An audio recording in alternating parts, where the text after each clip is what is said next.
Welcome back to another FPL team selection, this time out of the final double game week of the season, game week 37. I have 2 free transfers and I'm quite limited in my options, as I'll delve into very soon, but I'll also discuss how I did in game week 36 and look ahead to the final 2 game weeks of the season and some alternative transfer plans which I'm going to debate all week up until the deadline stream on Saturday. So this video is recorded quite early on the Tuesday, and it's a bit of a hectic week for me. So on the Monday, I did a triple recording for UCL Fantasy. On Tuesday, 2 FPL videos and podcasts recorded, and also the deadline stream for UCL Fantasy. So be sure to smash the like button and subscribe if you're new if you enjoy the content, to also give something back. It's greatly appreciated as always. Follow me on Twitter and Instagram, DylanRCM, for the latest FPL and UCL Fantasy updates. Check the Discord server, join Drafthound, and check out the FPL League, FPL Challenge, as well as Spotify and Amazon Music. Leave a 5-star review on my podcast. It goes a long way to supporting the channel. Without further ado, let's jump straight into it.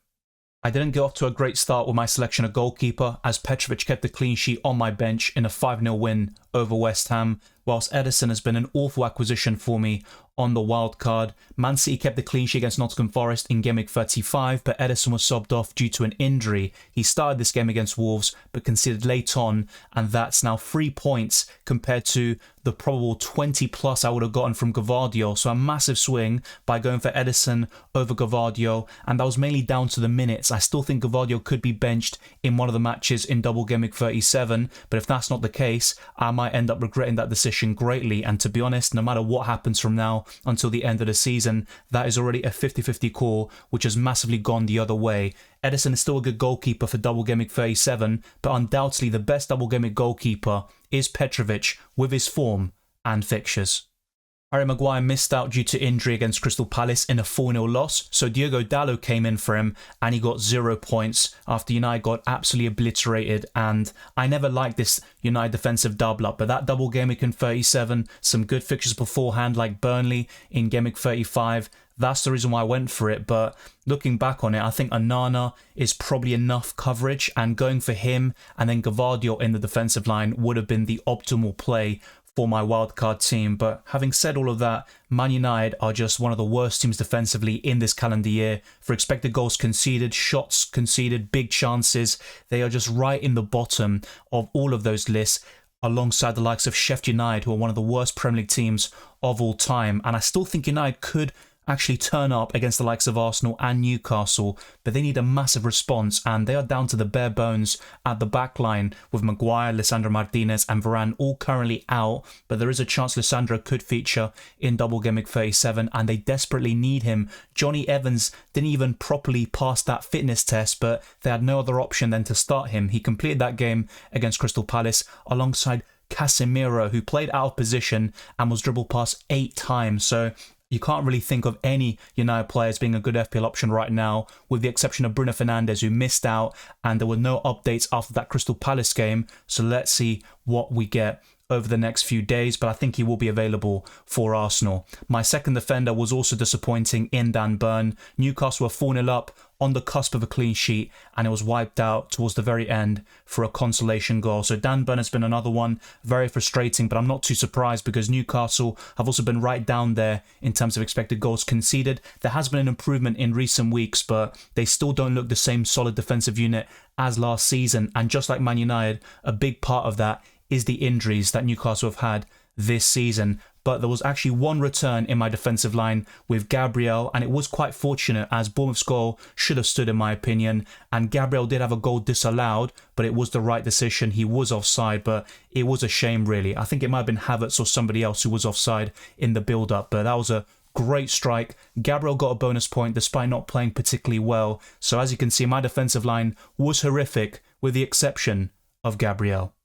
In typical fashion, my defensive line was put to shame by the midfield, with returns from every single one of these players. But Phil Foden was quite disappointing, only the 1 assist against Wolves, and he was one of my top picks for the captaincy to go a bit different and go against Erling Haaland, but we all know how that turned out. So Phil Foden and De Bruyne were extremely disappointing, to say the least. As for the second midfielder, Cole Palmer, he did his job, he scored a goal, 8 points is decent, but He has set such high standards this season, and for him to get no bonus points in a 5-0 win is quite surprising. But Chelsea in the last week have really delivered in those London derbies against Spurs and West Ham, and the goals are spread around, and there isn't an over-reliance on Cole Palmer, but he is still the main player and the most important asset in the attack. As for the remaining midfielders, Anthony Gordon returned away from home, and he even banked a clean sheet point just before Newcastle conceded. He also got an assist, and he would have had a second assist had Isak converted his penalty. So we could have been looking at a double-digit return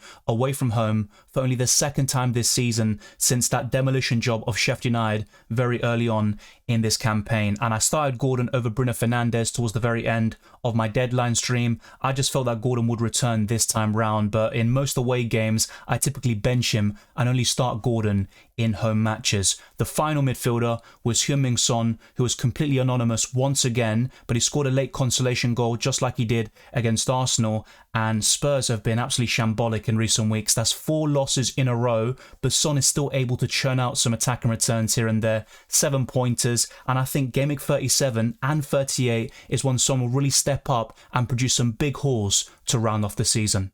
He looked sharp against Nottingham Forest, and he followed that up with 4 goals against Wolves and 2 penalties. As I mentioned before, I think the first one was very fortunate, and that kind of paved the way for a massive return. Once I saw that go in, I knew it wasn't going to be a good day for me as a non-Haaland captainer. And for those that went there, fair play. It's his biggest return of the season. And Erling Haaland always has that one match where he goes absolutely ballistic. Last season, it was against Leipzig where he scored 5 goals at home, and he's had a few more. You know, at one point he was scoring hat-trick after hat-trick against Palace and Manchester United. Hasn't really done that this season, missing a lot of big chances in the process, but Erling Haaland is always capable of these massive returns, and that's why he's such a template pick. The second forward, though, saved my FPL team in Game Week 36. Nicholas Jackson with a 16-pointer, and he has been one of the best signings on my wildcard in Game Week 35, where he also scored against Tottenham, and that is actually incredible. I never expected him to be this good, but of course, he can still disappoint in double Game Week 37 and 38.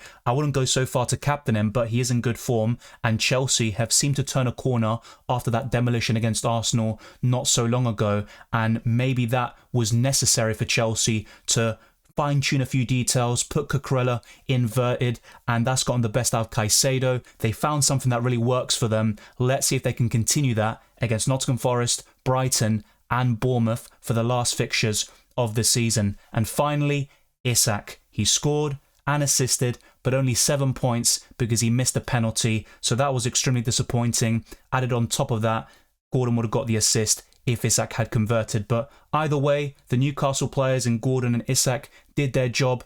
Palmer and Jackson too. Foden did something, but captaining him over Erling Haaland cost me very dearly in the end.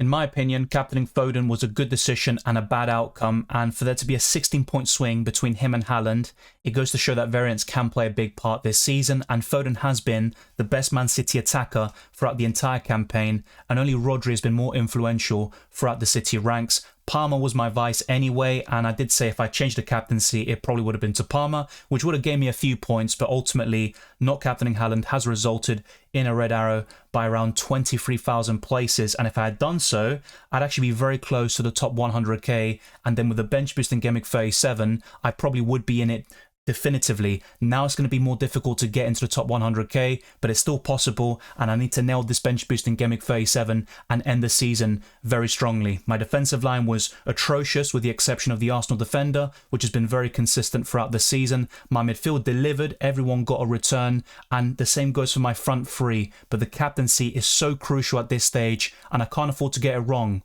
in double Game Week 37.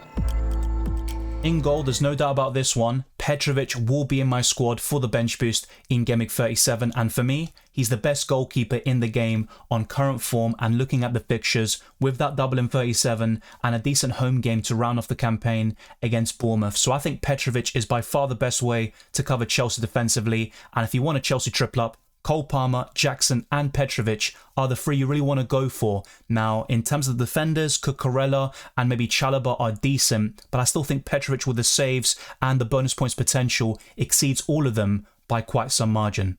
One of the main issues with Double Gameweek 37 is the defensive line. Apart from Petrovic in goal and maybe a Man City defender, how do you fill up the other spots? And that's where things get very tricky. I think the midfield and forward line looks exceptional this week and you're sport for choice, but I can't say the same about the defensive line. I will keep Dalot and it will be Maguire making way for me, but ideally I would have done it the other way around as Maguire is significantly cheaper, but he's out for the rest of the season. He might be available for the FA Cup final towards the end of the month in the Manchester derby, but it's going to be a big shame and that will cause some problems with my transfer plans, which I'll show you in the fpl.team section. Now, my second defender is Dan Burn, who's very cheap, but I look at those fixtures and I think Man United and Newcastle are very unlikely to keep one clean sheet. But if I had to back one team over the other, it would be Newcastle, and their best chance of a clean sheet is probably against Brighton, but you never know. The way Man United are playing, Newcastle could go there and get a result. Now, my final defender in the starting 11 could be Gvardiol. So it'd be Maguire to Gvardiol, and I'd be downgrading Edison to another goalkeeper, which I'll show you in the bench section. But this defensive line looks decent. It's not going to be anything spectacular. I don't expect many points from all of them. And as I mentioned earlier in this video and podcast, I think Gvardiol could be benched in one of those matches. So selling Edison to get Gvardiol could be a huge mistake at this point. The variance might have already happened, and going from one to the other could result in a lot of drop points and less minutes at the same time. All of my midfielders returned in Gameweek 36, and I'm hoping for more of the same in this double game week. And Cole Palmer is a prime captaincy contender. And when you look at this double, it looks very appealing on paper, but particularly for the attackers in Jackson and Palmer. Now, I still think Petrovic is the best goalkeeper for Gameweek 37, but I don't think a clean sheet is guaranteed for Chelsea in this double game week either. Going on to the second midfielder, I think Anthony Gordon remains a great option. Despite one fixture being away from home, he can deliver against Manchester United on their current form, and if they still have all these injury problems, I'd actually fancy Newcastle to get all 3 points potentially. But as I mentioned earlier, Man United are still capable of turning up in these big games, especially at Old Trafford, and in any home game, I'd back Anthony Gordon to return. So I think he will deliver something in this double game week, and I'm very confident of that being the case. The third midfielder is Heung-min Son, and I think he's going to do extremely well. With 2 home games against Burnley and Man City, he has a great record against both clubs, and he also has Sheffield United away to round off the season. So I really like Heung-min Son. I know he hasn't performed great, but he's still getting attacking returns, he's on penalties, and he's Spurs' best player by far, especially amongst the attackers. And finally, to complete this position, Phil Foden away to Fulham and Tottenham. I don't think I need to make too many changes in the attacking areas, but Bruno Fernandes is still currently out. He's on my bench, as I'll show you very soon, but there were no updates after the game, which I alluded to earlier. I think he'll be available against Arsenal, and if that's the case, I think my midfield 5 will remain untouched. The same applies for my forward line. Nicholas Jackson is one of the most informed strikers in the Premier League. He's been incredible in the last 2 game weeks, an FPL hero for many, and I think he's going to do very well in this double. I think the fixtures really suit him, and if he can bury his chances, there's nothing stopping him except Nicholas Jackson himself. And in terms of the captaincy, would I go so far as to captain him? Probably not, just because I still have an element of doubt in the back of my mind. But when I wildcarded back in Gameweek 35, I spoke about Jackson all week. I had a lot of, comments that were quite doubtful, and I understand that completely. I have my doubts about Jackson even now, but there's no denying that he's been a great FPL option in the last 2 game weeks, and there is potential there if he can fine-tune his finishing. The second forward is Isak. There's no doubts about his finishing, that's for sure, but that penalty miss was quite disappointing in Gameweek 36. But those fixtures look incredible for Newcastle from an offensive perspective. Not so much for defenders like Dan Burn, Livramento or Hall, or even Dubravka in goal, who might not even start both games with Nick Pope now back. And Callum Wilson is back in the mix, and he could be a great differential for you if you want a low-owned striker. But Isak is the best Newcastle asset for this double game week, even over Anthony Gordon, who I've owned for most of this season. And finally, the big dog up front, Erling Haaland, the Norwegian robot, 2 away games. I actually think Foden and De Bruyne could outscore him in this double, but I did say that last week, and look how wrong I got that. He outscored both Foden and De Bruyne combined, even if you captain both of them at the same time. It's ridiculous, but Haaland can make you look like a fool. I think this starting 11 looks quite strong, but it's about the bench boost and the 50-man squad, and with 2 free transfers, the aim is to optimise that chip in the best way possible. Every position counts this week, and my current plan is to do Ederson to Onana and buy Gvardiol for Maguire. It seems very sideways. Getting rid of Ederson to buy Gvardiol could backfire if the Croatian is rotated. And you look at Man United defensively, and why would you go for two of them? That is obviously a big concern, but I'm quite limited with my options, especially with the doublers. I've got a triple up in Newcastle already. The same goes for Man City if I keep Ederson, and I've also got 3 Chelsea players. So then who do I go to? Maybe a Lewis Dunk. I maybe go for another Arsenal defender, but budget is also a slight concern. Maybe Christian Romero or Vicario in goal, but ultimately the lack of funds that I have and also the amount of triple ups does limit me in so many areas. Maybe I go for a Pickford in goal or Branthwaite instead of buying Onana. That is something else I could consider. So these transfer plans aren't set in stone, and Gvardiol might be very risky, but I think even with just one start, he's playing so high up the pitch, he's winning penalties, he's getting goals and assists, and he's getting bonus points, most importantly of all. And I think Man City will keep 1 clean sheet at the very least with their 3 remaining games. So it's a good 50-man squad. If Bruno Fernandes is fit, I think there are no problems with that attack whatsoever. It's just that defensive line which lets this bench boost down a little bit. And the main reason why I would go for Onana and Dalot is to either jinx them or get points. So either way, I don't really mind the outcome. I gain something from that situation. It doesn't seem very rational, I do admit that. But my options are limited in this position. Do I go for Lewis Dunk to cover Brighton? I can't go for Newcastle, Chelsea or Man City really. So I am not really sport for choice. Maybe going for another Arsenal defender could work out, or a Branthwaite at home to Sheffield United. Let me know your thoughts down the comment section below. And if the attack is all fully fit and available, I have no issues with that whatsoever. It's just the goalkeeper and possibly the defensive line which really causes some issues for me in Game Week 37 and 38. In terms of the captaincy, I'm currently going for Erling Haaland, but I do think the likes of Foden, Son and Palmer can really rival him for the captaincy this week. Palmer's currently my vice. I also like Isak. I think those fixtures really suit him, and Jackson's form can't be ignored. So there are a lot of options this week that can deliver. And in terms of single game week options, maybe Saka, Havertz, Salah, you just never know. And I think if Bruno Fernandes is available, he's also another one to not discount. Manchester United might be performing very badly, but Bruno Fernandes has stepped up in the last couple of months with some great performances and a lot of goals and assists simultaneously. So that's my current provisional 50-man squad. Let me know your thoughts down in the comment section below. I need to sort out that 5th defender and potentially the 2nd goalkeeper, but maybe if I keep Ederson, I could go in a different direction, but it's kind of tricky, I think, to use my 2 free transfers in the best way possible. My hope was to go into Game Week 37 with no injuries, maybe use 1 free transfer to do Gabriel to a double Game Week defender like Lewis Dunk, and then have 2 free transfer Game Week 38, buy Gabriel back and Saka in the midfield. But now it looks very unlikely that I'll have the luxury to be able to do that. So let's now go into Drafthound and then fpl.team to discuss my squad in more detail and see what the algorithms are suggesting.